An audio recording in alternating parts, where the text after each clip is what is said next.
اس نے اس طرح کا جرم کیے تو وہ زیادہ ضروری ہوتا ہے.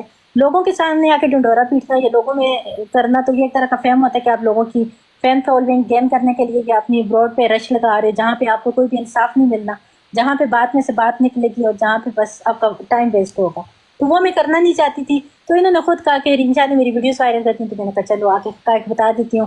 تو میں نے کہا یہ دیکھیں یہ ریکارڈنگ ہے, مجھے خود بندہ کہتا تھا کہ میری ویڈیوز وائرل کر دو. اگر میں وائرل کروں تو میرے پاس 2-3 لڑکیوں کی اوروں کی ویڈیوز ہیں, لیکن میں کیوں وائرل کروں؟ میرے خیال میں آپ لوگوں کو امید دے رہی ہیں ویسے یہاں پہ دیکھیں وہ کہتے ہیں نا دنیا مکفات عمل ہے, اس ہاتھ کرو اس ہاتھ ملے, یہاں سودا دست بدستی ہے, ٹٹ فار ٹیٹ. یہ ہم بچپن سے پڑھتے ہیں نا, as you sow so shall you reap. تو یہ حقیقت پہ مبنی ہے. ویسے ان سب چیزوں کی حقیقت ہے کہ آپ جیسا بو گے ویسا کاٹو گے. اگر آپ یہ کہہ رہے ہو نا کہ کسی کے ساتھ غلط کر کے کسی کو دنیا کے سامنے ننگا دکھا کے آپ لوگوں کی ماؤں بہنوں کی عزت محفوظ رہے گی, آپ لوگ بچ سکو گے, تو یہ نیور, یہ کبھی بھی نہیں ہو سکتا. یہ کارما ہے. کارما کب پلٹ کے آپ کی طرف آئے گا آپ کو خود بھی نہیں پتا ہوگا. تو کسی کو ننگا کر کے آپ خود ننگو گے, آپ کو پتہ بھی نہیں ہوگا.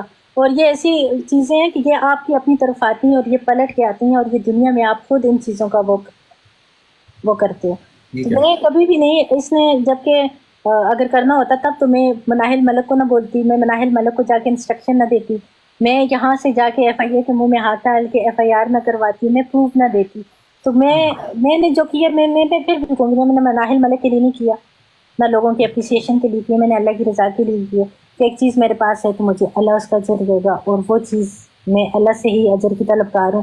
باقی دنیا نے کسی کو کچھ نہیں دینا, نہ دنیا کے لیے میں نے کرنا ہوتا تو میں پہلے دن بورڈ لگا کے بیٹھ جاتی 3 مہینے پہلے کہ یہ ویڈیوز تو میرے پاس آئی تھیں اور یہ ریکارڈنگ اور یہ پروف میرے پاس موجود ہے.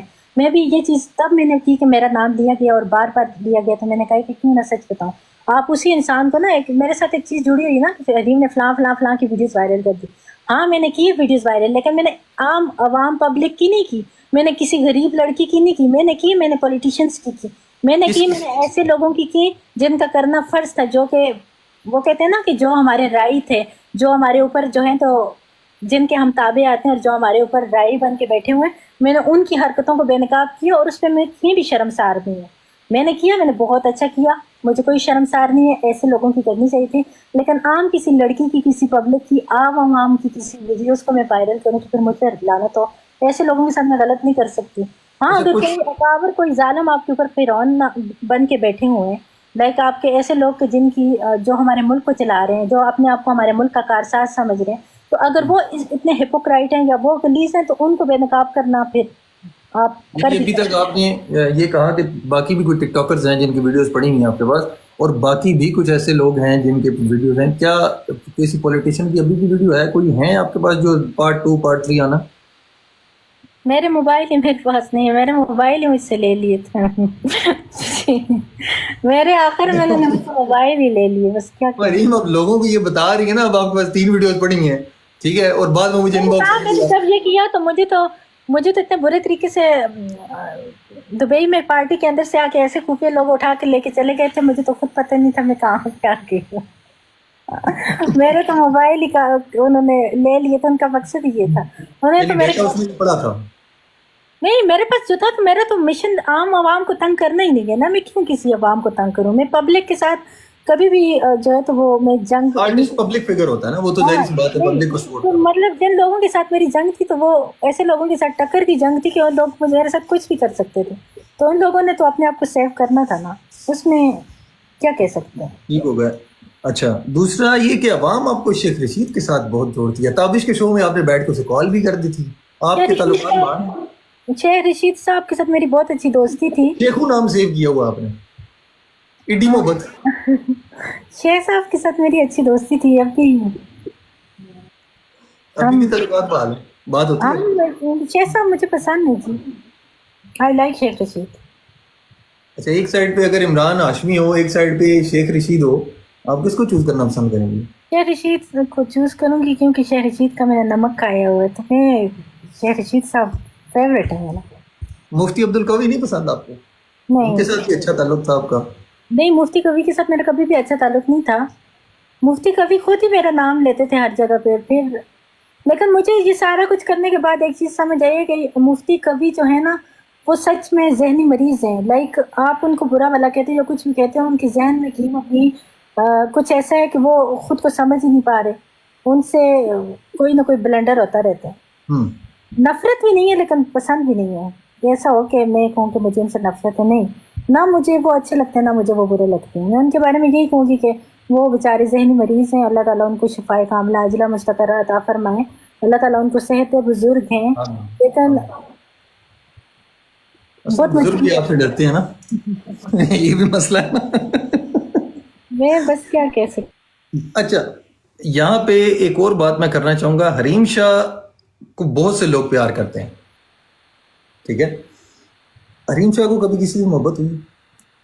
سچی دسنا، کوئی ایک بندہ. مجھے روز ہوتی ہے، مجھے ہر چیز سے محبت ہوتی ہے. جو آپ ایک دفعہ محبت آپ کو لائف میں نہیں ہوتی، آپ کو محبت بہت ساری دفعہ ہو جاتی ہے اور کسی نہ کسی چیز سے ہو جاتی ہے. تو جب اللہ تبارک و تعالیٰ نے آپ کو دل دیا اور آپ کے لیے اتنی پیاری خوبصورت کائنات کو بنایا اور بنا کے آپ کے لیے مسخر کر دیے، تو اس میں بہت ساری چیزیں ایسی ہوں گی جن سے آپ کو محبت ہو سکتی ہے، الفت ہو سکتی ہے، دل لگی ہو سکتی ہے، آپ کو کوئی بھی چیز اٹریکٹ کر سکتی ہے. تو یہ نہیں ہے کہ کسی ایک چیز سے یا کسی ایک انسان سے محبت ہو کہ فل سٹاپ لگ جائے اور اسی کو انسان کل کائنات وہ کر لے کہ یہاں سے آگے جو ہے تو میں بڑھ نہیں سکتا، یا کوئی اور جو ہے تو مجھے اس سے پیار نہیں ہو سکتا، یا کوئی اور چیز مجھے اٹریکٹ نہیں کر سکتی. تو ایسا نہیں ہے، میری پرسنالٹی ڈفرینٹ ہے، مجھے انسانیت اٹریکٹ کرتی ہے اور میں کہتی ہوں کہ یہ دنیا بہت خوبصورت ہے اور اللہ تعالیٰ نے اس میں ایسی ایسی خوبصورت اشیاء اور ایسی ایسی چیزیں پیدا کی ہیں کہ آپ کو ہر لمحے ہر پل اور لائف میں جب تک آپ زندہ ہو کوئی نہ کوئی چیز آپ کو ڈفرینٹ طریقے سے اٹریکٹ کرتی رہے گی. تو آپ کے لیے یہ دنیا ایک اٹریکشن ہے. آپ کا کیا ماننا ہے کہ زندگی میں پارٹنر ایک ہی ہونا چاہیے یا کسی خاص وقت کے لیے ایک ہی ہونا چاہیے؟ دیکھیں، جب اللہ تعالیٰ نے یہ چیز جو قرآن اور احادیث سے وہ ہو تو اس کو ہم اگر اپنی خواہشات کے لیے یا اپنے نفس کی تسکین حاصل کرنے کے لیے اس چیز کو غلط طریقے سے پریزنٹ کریں تو ہم پہ لوگوں کی بھی لعنت اور ہم پہ اللہ اور اس کے رسول کی بھی لعنت. جب اللہ تعالیٰ نے خود ایک لڑکی کے لیے ایک پارٹنر کو منتخب کر دیا اور اس کے شوہر جب اس کے ساتھ وہ حقیقی معنی میں نکاح میں آ جاتی ہے اور اس کے شوہر کو اس کے لیے جو ہے مجازی خدا بنا دیے، تو اس پارٹنر کے ہوتے ہوئے اگر وہ لڑکی کہے کہ نہیں میں 2-3 پارٹنر یا 2-3 لوگوں کے ساتھ بہت ہی زیادہ عیاش بھی ہو یا بہت ہی زیادہ وہ بھی ہو، وہ منتخب کرے گی تو وہ ملعون ہی ہوگی اور لعنت زدہ ہی ہوگی. تو ایسی چیزیں جو بہت کلیئر ہیں اور جن کا واضح حکم ہے، ان چیزوں کو زیر بحث لانا یا ان چیزوں کو موڑ تروڑ کے اپنی تسکین کے لیے اپنے نفس کے اس کے لیے پیش کرنا کہ اپنی خواہشات کو وہ کرنے کے لیے، تو پھر تو میں کہتی ہوں کہ جو اللہ اور اس کے رسول کے قرآن کی یا شریعت کی نفی کرتے تو اس انسان کی نفی کر دینی چاہیے، پھر اس کو دائرہ اسلام سے خارج ہو جانا چاہیے اور خارج ہو کے پھر اس کو جو ہے تو ان چیزوں کو پروموٹ کرنا چاہیے. تو میں تو کبھی بھی اس چیز پہ بحث نہیں کروں گی کہ پارٹنر ایک ہی تو متعدد ہونے چاہیے. کیوں ہونے چاہیے؟ پارٹنر آپ کا ایک ہی ہے اور جب تک آپ اس کے نکاح میں ہو تو وہی آپ کا مجازی ہوتا ہے اور آپ اس کے لیے لباس اور وہ آپ کے لیے لباس. تو میں اس چیز کو اچھا، ٹک ٹاک آپ نے لائیو جوائن کی، آپ لائیو کتنا ٹائم ہو گیا لائیو آتی ہیں؟ میں تو کافی عرصے سے لائیو ہی نہیں آ رہی. میں تو آپ کے انٹرویو میں آئی ہوں، میں تو لائیو چھوڑ دیا، کبھی کبھی وسیم کے ساتھ آ جاؤں یا کبھی کسی کی براڈ پہ مجھے لائیو شیئر ہو تو میں گیسٹ کال پہ چلی جاؤں ادروائز لائیو میں نہیں آتی. شروع میں آپ نے بہت سی گفٹنگ بھی لی، مطلب لوگوں نے آپ کو گفٹنگ بھی کی، جس میں میرے خیال میں شاید کوئی کھلنائک بھائی ہیں، انہوں نے بھی آپ کو نو ڈاؤٹ کھلنائک نے مجھے بہت گفٹنگ کی ہے. کیا کہنا چاہیں گے ان کے بارے میں؟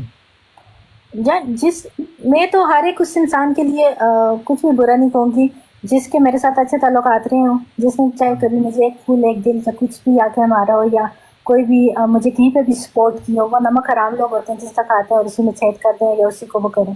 تو اسپیشلی ان لوگوں کا جو گفٹر ہوتے ہیں جب گفٹنگ کرتے ہیں اپنا پیسہ لگاتے ہیں. دیکھیں، اپنا پیسہ انسان کو پیسے سے سب سے زیادہ پیار ہوتے ہیں. کہتے ہیں ابن آدم کا پیٹ مٹی کے علاوہ کسی چیز سے نہیں بھر سکتا. اگر انسان اس دنیا میں کسی چیز کا حرص ہے، انسان کے اندر لالچ ہے، تو وہ انسان کا پیسہ ہے، وہ انسان کا دولت ہے. اور یہ ساری چیزیں جو انسان کبھی بھی ان سے نہیں رچتا اور کبھی بھی انسان کا پیٹ نہیں بھرتا. تو یہ چیز انسان کی بہت ہی ایک قیمتی چیز ہوتی ہے، پیسہ. تو اگر کوئی اپنا قیمتی چیز آپ پہ آ کے ویسٹ کرتے ہیں یا آپ کو دیتے ہیں تو اس کا مطلب ہے کہ آپ اس کو اپریشیٹ کرو. ایٹ لیسٹ آپ نے کسی کا نمک کھایا تو نمک حرامی نہ کرو. تو جتنے بھی میرے گفٹر ہیں جنہوں نے مجھے گفٹنگ کی ہے تو سب میرے لیے قابل رسپیکٹ ہیں. جتنے ہیٹرز ہیں وہ بھی قابل رسپیکٹ ہیں. میں ان کو بھی وہ نہیں کرتی کہ ہیٹ کرتے ہیں تو ہیٹ بھی آپ کو فیم دلاتے. اتنا پازیٹیو چیزیں آپ کو آگے نہیں لے کے جاتی جتنے چھوٹی سی نیگیٹیوٹی سے اس سے آپ جو ہے تو لوگوں کی نظر میں بہت اوپر جاتے ہو. تو نیگیٹیوٹی کی بھی مشہور ہو کے آتے ہیں، نیگیٹیو کمنٹس کرتے ہیں اور آپ کو مزید لوگوں تک جو ہے تو وہ کرتے ہیں تاکہ لوگ آپ کو بھول نہ سکیں، لوگ آپ کا تذکرہ کرتے رہیں، لوگوں کے دلوں میں آپ یاد ہو، لوگوں کے دلوں کے اندر آپ بسے رہیں. تو یہ کام صرف ہیٹرز ہی کر سکتے ہیں. تو میرا سلوٹ ہے ہیٹرز کو بھی، جب آپ کسی کے ساتھ غلط کرتے ہو یا پنگا لیتے ہو تو پھر اسی کو فیس کرو، کیونکہ آپ کی لڑائی وہاں پہ ہی ختم ہونی ہے. اگر اس بندے سے آپ کو معافی مل رہی ہے تو اللہ بھی آپ کو معاف کر دے گا، نہیں مل رہی تو آپ کو نہیں ملے گی، آپ پھر چاہے جو مرضی کر دیں. تو شیخ صاحب کی جب میرے ساتھ ایسا کچھ پرسنل کلیش تھا، مطلب ان انجوائے کے کیا آپ نے اس کو؟ ہاں میں نے انجوائے کیا تھا کہ ایک بندہ جو انٹیریئر منسٹر ہے، اس وقت انٹیریئر منسٹر تھا، اور یہ انٹیریئر منسٹر کی پوسٹ جو ہوتی ہے تو وہ آپ کو پتہ ہے پاکستان کا کے اندر کتنا وہ ہوتے، تو وہ بندہ کہہ رہا تھا کہ نہیں میں تو میں یہاں پہ کھڑے ہو کے بدوا دوں گا. تو مجھے تھا کہ ہاں تو یہ ان بدواؤں کا اثر ہے کہ آپ پاکستان سے چلی گئیں یا کیا؟ مجھے کسی کی ہمیں لگی ہے بدوائیں رشید کی مجھے کسی کی بدوا نہیں لگے گی. بدوا آپ کو تب لگتی ہے آپ خود پہلے غلط ہو. تو جب آپ میرے اندر اتنا فہم ہے، اتنی فراست ہے، اتنا میں نے الحمدللہ میں کہہ رہی ہوں کہ میں نے کمپیریٹیو ریلیجن کو پڑھے. تو ریلیجن کے اندر آپ جب صرف ایک قرآن پاک کا ہی مطالعہ کر دیتے ہیں ترجمہ تفسیر کے ساتھ تو آپ کو حق باطل اور سب سمجھ آ جاتا ہے. اور جب آپ کو اللہ تو خود کہتے ہیں کہ آپ کسی کے ساتھ خود برا نہ کرو یا خود کسی کے لیے کھڈے نہ کھودو، کسی کے لیے وہ کچھ نہ کرو. اب میری جب انٹینشن سب کے لیے کلیئر تھی، میرے ساتھ غلط ہوا تو وہ بھلے آگے سے میں نے بدلے میں کچھ کیا تو وہ تو خیر نا کہ ہاتھ کے بدلے ہاتھ، کان کے بدلے کان. اگر کوئی قتل کرتے آپ کے اس کو تو آپ اس کے بدلے میں قتل کر سکتے ہو، لیکن اگر معاف کرو تو وہ تو بہتر ہے. اگر آپ معاف کر سکتے ہو کیونکہ معافی دینے والا اللہ کی نظر میں بہت بہتر ہے. لیکن اگر آپ کسی کو معاف نہیں کر سکتے تو بدلے میں اتنا کر سکتے ہو. تو میرے ساتھ جب بھی کسی نے کیا، اگر میں نے بدلے میں اتنا کیا تو وہ بدلے میں مجھے 101 بدوا دے، مجھے بدوا نہیں لگے گی. ہاں مجھے بدوا وہاں پہ لگے گی کہ جب کوئی غلط نہیں تھا تو میں نے اس کے ساتھ غلط کیا تو مجھے بدوا لگی. جب میں نے خود پہل نہیں کی یا میں نے بدلے میں کچھ کیا یا میں نے اتنا ہی اس سے انتقام لیا جتنا میرے ساتھ ہوا تھا تو میرے خیال میں وہ کوئی بدوا نہیں لگ سکتی مجھے. تو کسی کی بدواؤں کا اثر نہیں، کوئی 101 دفعہ بدوا دے مجھے بدوا کسی کی بھی نہیں لگتی. اچھا نہ آپ حافظہ بھی ہیں؟ جی الحمدللہ. میں نے یہ سنا ہے کہ حافظوں کے اندر ایک رگ فالتو ہوتی ہے، یہ بات سچ ہے؟ چھیڑ چھاڑ والی، مستی والی، یہ کیا، یہ اس کی کیا کہانی ہے؟ یہ صداقت ہے اس بات؟ دیکھیں حافظ جو ہوتے ہیں، کوئی بھی حافظ ہوتا ہے یا کسی کو قرآن پاک سے اتنی دلچسپی، اتنی دل لگی ہوتی ہے کہ آپ اسے بیٹھتے ہو، پڑھتے ہو، عزبت کرتے ہو، اپنے سینے کے اندر محفوظ رکھتے ہو. تو آپ کو کسی کتب اللہ یا اللہ کی کتاب سے آپ کو اتنا پیار ہے کہ آپ اس کو اپنا ٹائم دے رہے ہو، آپ پڑھ رہے ہو. ہر چیز کا فائدہ آپ کو ہے. آپ حفظ کرو گے تو اس کا اللہ کو کچھ نہیں ہے. آپ کی انٹینشن، آپ کی نیت کا پھل آپ کو خود ملے گا. آپ زندگی میں کچھ بھی اچھا کرتے ہو تو آپ نے اپنی ذات کے لیے کرتے ہو. تو میں نے اگر حفظ کیے تو اپنے دل کو منور کرنے کے لیے کیا، اور مجھے اتنا اس سے دل لگی تھی، مجھے سکون ملتا تھا، مجھے سکون ملتا ہے، مجھے ہر بے چینی سے نجات ملتی ہے، تو میں نے اس لیے کیا. تو میرے خیال میں اگر میں نے حفظ کیا تو میں جب بھی کسی ملال میں، کسی رنج میں، کسی اس میں ہوتی ہوں تو وہ کہتے ہیں نا کوئی قل ادعونی استجب لکم، اللہ کہتے ہیں کہ مجھے پکارو میں تمہاری پکار کا جواب دوں گا. اللہ خود کہتے ہیں کہ میں شرک سے بھی زیادہ تمہارے قریب ہوں. اللہ خود کہتے ہیں کہ میں 70 ماؤں سے زیادہ تم سے پیار کرتا ہوں. اللہ خود کہتے ہیں کہ تم میری طرف چل کے آؤ تو میں دوڑ کے آؤں گا. تو جب اللہ تعالیٰ خود آپ کو اتنے پیار سے، اتنی محبت سے، اتنی اس سے صدا دے رہے کہ مجھے پکارو میں تمہاری پکار کا جواب دوں گا، تو آپ جب کسی بھی ٹینشن یا کسی اس میں ہوتے ہو تو میں جو بھی حفظ کیے ہوتے ہیں مجھے یاد الحمدللہ سارا قرآن پاک ہے، میں آج تک بھولی نہیں ہوں. میں وہ کہتی ہوں کہ میں اللہ کی کن اس کا شکر ادا کروں کہ لوگ حفظ کر کے بھول جاتے ہیں، لیکن میں کسی بھی ایک بھی آیت مبارکہ کو نہیں بھولی، وہ مجھے یاد رہتی ہے.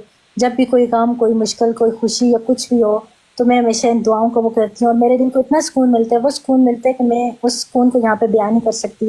مجھے کبھی انزائٹی نہیں ہوتی، مجھے کبھی ٹینشن نہیں ہوتی. کوئی بھی بڑی سے بڑی مصیبت ہو، میرے ساتھ باہر دنیا تماشا لگا رہی ہو، دنیا میں میرا مذاق اڑ رہا ہو، دنیا میں میرا تمسخر اڑ رہا ہو، لیکن میں ایک کونے میں بیٹھ کے جب اللہ تعالیٰ کو یاد کر رہی ہوں یا اللہ کا ذکر کر رہی ہوں تو ساری دنیا ایک طرف ہو کے جو میرا مذاق اڑا رہی ہوتی ہے، لیکن دل کے اندر جو میرے ایک تسکین اور ایک سکون ہوتے ہیں اور جو ایک خوشی کے آنسو ہو جاتے ہیں، وہ میں اپنی کیفیت لوگوں کے آگے نہیں بیان کر سکتی. تو میں اسی لیے کہتی ہوں کہ اللہ کا قرب حاصل کرو، اللہ کے نزدیک ہو.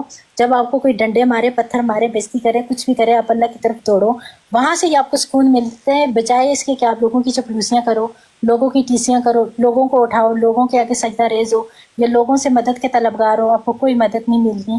آپ کو بچانے والا ہر دکھ سے، ہر مصائب سے، ہر تکلیف سے وہ ایک ہی ذات ہے، اور وہ ہے آپ کا